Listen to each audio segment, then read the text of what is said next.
Boa tarde a todos. Meu nome é Luciana, eu sou do Ceará, eletricitária.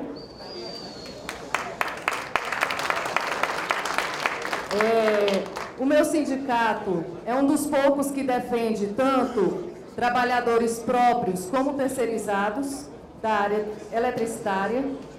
E nós vivenciamos a terceirização em todas as áreas, tanto pública como privada. Isso é uma realidade. E o que nós vemos, como já foi dito aqui, é que na área pública, essa terceirização está se fazendo de uma forma velada e escrachada ao mesmo tempo.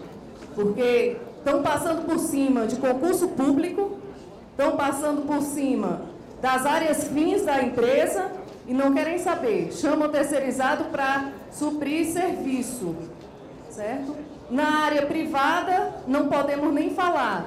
A terceirização na Coelce, que é a empresa a qual nós estamos ligados, a Coelce tem um pouco mais de 1.200 empregados próprios e mais de 5.000 empregados terceirizados. E a relação que a gente vê aqui de precarização é terrível, como já foi dito aqui. A gente não vai nem levantar os dados porque é chover no molhado, né? E os terceirizados, eu estava conversando com a doutora Janier, que é a nossa advogada, comentando com ela, os nossos terceirizados são aqueles 3 macaquinhos. Não ouvem, não escutam e não falam. Eles têm medo de aparecer, têm medo de se ligar ao sindicato, têm medo de estar do lado de um sindicalista. E essa é uma dificuldade que nós temos de trazer os terceirizados aqui, porque eles não querem aparecer por medo de perder seus empregos. E eu entendo perfeitamente isso, porque no final das contas, quem paga o dinheiro deles é a empresa. Mas então, isso é uma dificuldade que nós vamos ter que buscar suplantar, né? E eu agradeço aqui à mesa a participação e estou extremamente feliz de ter participado desse encontro. Foi maravilhoso, foi maravilhoso. Meus parabéns a todos. Não, obrigado por me devolver a palavra. Como dizia meu pai, nós temos que tirar ações concretas, porque cachorro de muito dono acaba passando fome, né? Então vamos lá. A ideia minha, primeira, consenso aí, a questão do documento. E depois a criação de grupos de ações. Seriam grupos de ações, relações públicas e institucionais. Esse público faria esse meio de campo aí no Supremo Tribunal Federal e também as outras instituições, né? Eu poderia criar subgrupo para os parlamentares e para o Executivo. 2. Responsáveis pela mídia contra a terceirização, com a produção e vinculação em todos os canais de mídias, isso nacional. Inclusive buscando parceria com atores e artistas, visando a produção de peças, a exemplo do 4330, daqueles atores da Globo, que foi muito importante no nosso debate, e vinculação a nível nacional. 3º, grupo de mobilização, encarregado de organizar, propor e promover mobilizações a nível nacional e também setoriais.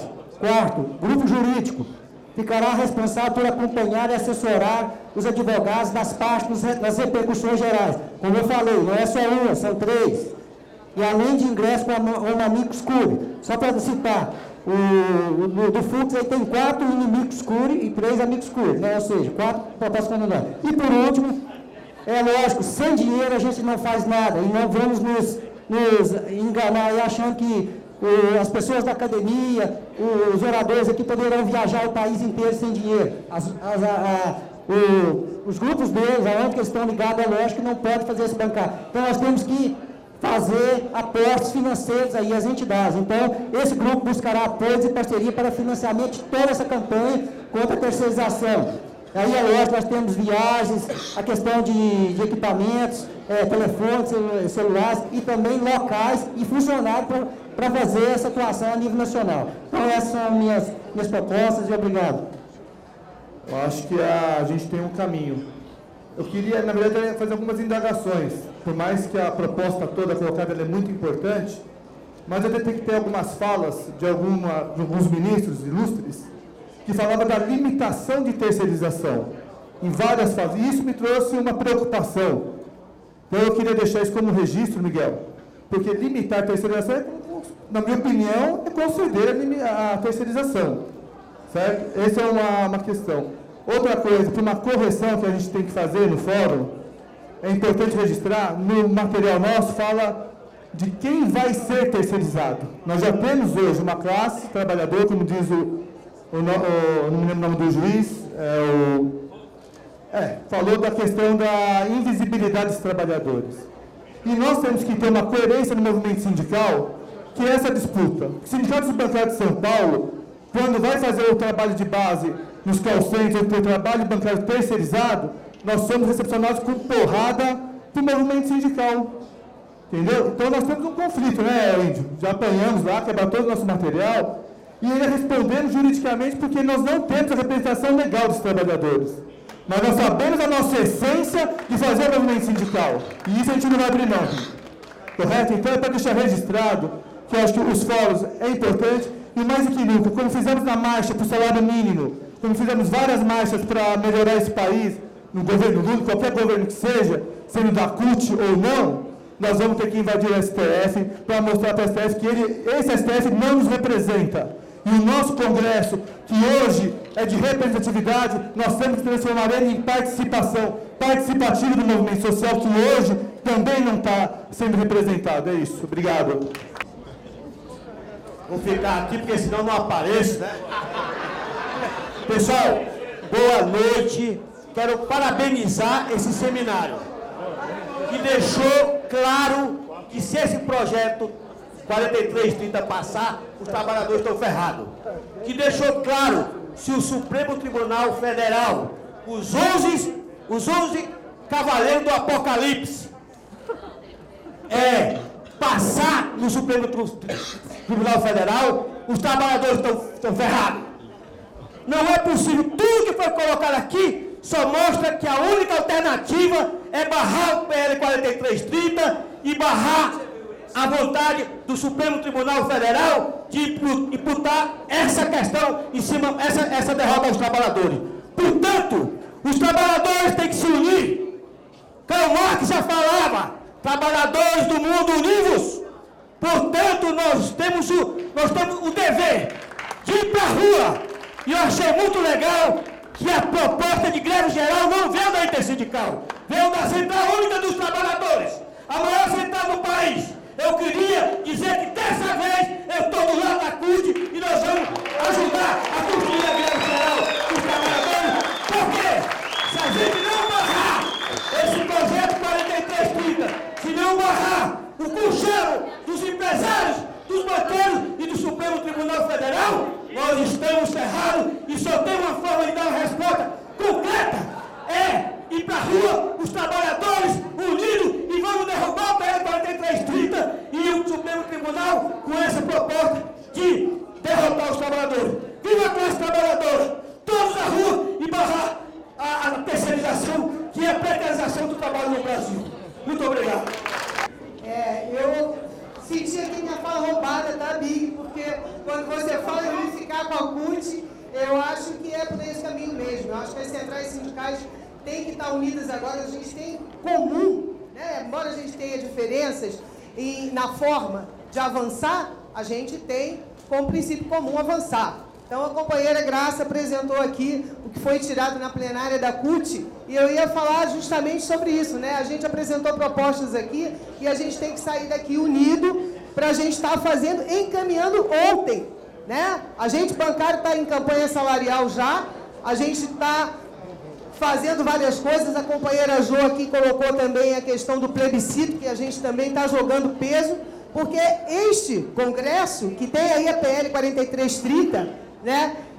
E tem um lobby enorme em cima, que é isso que a gente tem que mudar, tem que fazer a reforma, porque fazendo a reforma a gente avança nas questões que nos dizem direito, porque esse Congresso é um Congresso que tem direita e esquerda muito definida, tem um centro que a gente com pressão pode empurrar um pouquinho a nosso favor em determinadas questões, mas a gente sabe que não nos representa. Então, a gente precisa estar tocando todas essas frentes. Acho que a proposta de unificação é a que tem que sair daqui, né? E coloca um pouquinho aqui na questão das estatais e do serviço público. Foi colocada aqui terceirização, né, da questão das secretárias, como a colega colocou aqui, e também nos bancos públicos, né? A gente tem atividade fim terceirizada, né? Trabalhando com envelope, não pode ter. A gente, por princípio, não é a favor da terceirização em nível nenhum, mas a gente legalmente tem aí uma súmula que estabelece um limite. Mas se avança esse limite, né? E a gente tem para colocar aqui, ó, governo, né? Que é o nosso, que a gente elege, né? Olha aqui, nosso quintal aqui está complicado. Vamos dar uma olhada aqui no nosso quintal, vamos cobrar. Não é só o banco privado que faz isso, o banco público também. Embora tenha avançado muito, né, Miguel? Isso, muito obrigado. Obrigado. Boa tarde, Elvio, eletricitário de Mato Grosso do Sul, representando a FNU, Federação Nacional dos Urbanitários. Eu acho que fazendo uma análise do evento, a gente conclui que a terceirização, ela não se resume somente na questão da precarização da relação de trabalho. Eu acho que a terceirização, caso ela seja aprovada, ela vai afetar vários outros fatores. Eu acho que no setor elétrico, a gente briga por vida, porque é provado que no setor elétrico a terceirização mata, assim como mata também nos petroleiros, assim como na construção civil. Então, lutar contra a terceirização é lutar por vida. Então, eu acho que isso a gente tem que dar esse recado. E aí tem duas coisas aqui que não foi dito, que eu acho interessante, já que nós vamos ter que fazer esse embate com a sociedade, trazer a sociedade para o nosso lado, já que essa luta é uma luta política também, não só jurídica. É colocar para a sociedade que a terceirização, ela também precariza o serviço.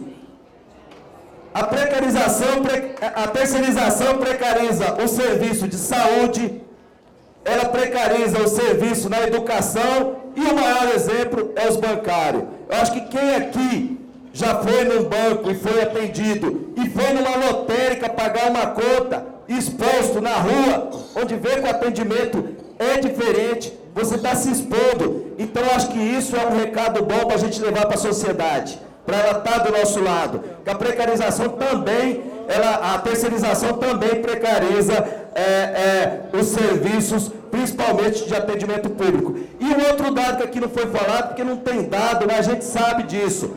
A terceirização, ela cria mecanismo de corrupção, através da terceirização, que traz uma coisa que muita gente aqui, quando fala nisso daí, às vezes tem pessoas lá fora que o olho já nasce um CR cifrão, que são as licitações. Elvio, conclui. Tá? Então a terceirização é sinônimo de desvio de dinheiro, de corrupção, porque ela cria mecanismo para que se façam, que se pratique a corrupção e o desvio de dinheiro. Esse recado que nós temos que levar para a sociedade para trazer ela do nosso lado. Combater a terceirização é também combater um país mais justo, um país mais humano. Muito obrigado. O que eu queria deixar bastante claro é que nós estamos encaminhando o documento para depois ser votado na plenária, e a nossa tentativa é de incluir todas as propostas que estão sendo colocadas aqui no texto do documento.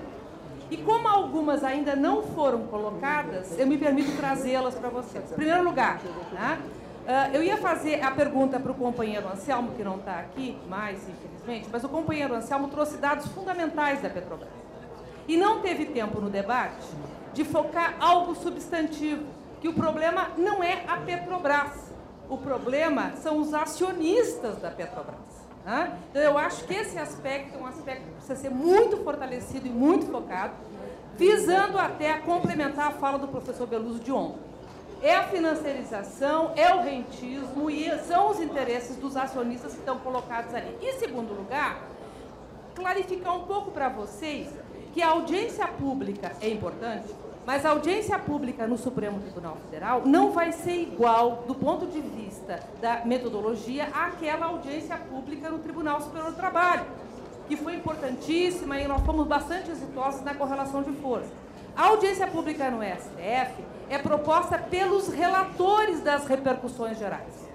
E por isso a nossa proposta aqui, que eu estou incluindo depois para ser votada na plenária e discutida, é de colocar, sim, a nossa plataforma, o nosso documento, e irmos visitar cada um, além do presidente, cada um dos relatores, no sentido de demandar desses relatores que as audiências públicas ou a audiência pública siga o regulamento do Supremo Tribunal Federal no sentido da paridade de forças. Ou seja, nós, fórum, e todas as entidades que integram o fórum, queremos e demandamos e exigimos, na paridade de força, estarmos representados nessa audiência pública. Porque, senão, pode haver um grande problema do ponto de vista da correlação de forças nela. Obrigada. Represento o Sindicato de Auxiliares de Administração Escolar do Estado de Minas Gerais. A entidade, eu estou aqui neste seminário representando a Confederação Nacional dos Trabalhadores em Estabelecimento de Ensino, que representa professores e funcionários. No caso, a minha entidade base representa somente o administrativo, que é o pessoal que sofre a terceirização. Passando a questão, se cair a súmula 331, também professor será terceirizado. A educação privada no Brasil ela é poderosa, 72% do alunado no Brasil está na entidade privada. Isso é hoje pela manhã, antes de sair para cá, no jornal aqui de Brasília, dizendo que uma faculdade aqui no Distrito Federal ou na Redondeza terminou o curso de educação física e não tinha como dar o certificado, o diploma para aqueles que formaram. Isso pode piorar e muito. A CONTEE, a Confederação Nacional dos Trabalhadores de Estabelecimento de Ensino, nós fizemos uma campanha contra a terceirização em 2011, 2012, onde chamávamos a atenção para a terceirização na educação, retira a identidade do trabalhador. E o colega que antecedeu aqui falou a respeito de chamar a sociedade. Nós preocupamos em chamar os pais dos alunos com o seguinte mote: conhecer os funcionários que trabalham na escola do seu filho faz a diferença. E a CONTEE, mesmo antes de ser conclua, por favor, publicado o acórdão da repercussão geral, a CONTEE, no dia 27 de maio, com esse documento que nós distribuímos aqui, foi encaminhado ao ministro Fux um ofício solicitando a ele que convocasse uma audiência pública para que a sociedade fosse ouvida. Então, isso, nós concordamos com a ideia, entregamos esse documento para alguns dos palestrantes e estaremos presentes na audiência. E a Confederação estuda também a ideia de entrar com amigos curi. Apesar de que, se isso for de várias entidades, a ideia nossa é colocar particularidade nossa, para não ficar enchendo a paciência e, de repente, o ministro dar a canetada e jogar para cima. Obrigado.